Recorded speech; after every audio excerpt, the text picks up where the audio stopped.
¿Cómo están, amigos? Espero que bien. En esta noche vine a visitar el pueblo mágico de Tec-Ash, que recuerden que su nombre significa allá en el monte, y se conforma de dos vocablos de la lengua maya. Te, de lugar, de ahí, y Ash, que es monte, allá en el monte. Y hoy les voy a mostrar una de las maravillas de este pueblo mágico. Uno de los primeros murales que podemos encontrar en este callejón es precisamente de una mestiza con su maravilloso terno representativo de la cultura y las tradiciones de nuestro bello estado.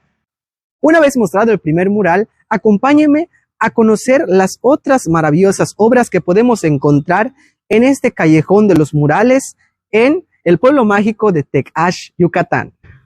Otra de las pinturas que podemos presenciar en este callejón de los murales es precisamente la pintura del pájaro toj. Recuerden que significa pájaro momoto en español. Pájaro toj en lengua maya. Seguimos con el paseo y podemos ver la representación del juego de pelota maya. Podemos ver también la pintura de personajes famosos de este pueblo mágico. De hecho, ya tiene su avenida. Estamos hablando de un músico representativo de Tec-Ash, don Ricardo Palmerín. Y así es, amigos, en esta noche me encuentro en el pueblo mágico de Tec-Ash, admirando estas hermosas pinturas que le dan vida y color a este pueblo mágico, que sin duda les recomiendo venir a visitar con su familia, con sus amigos, con sus seres queridos o incluso con su pareja. Como en este caso, representan a una persona torteando.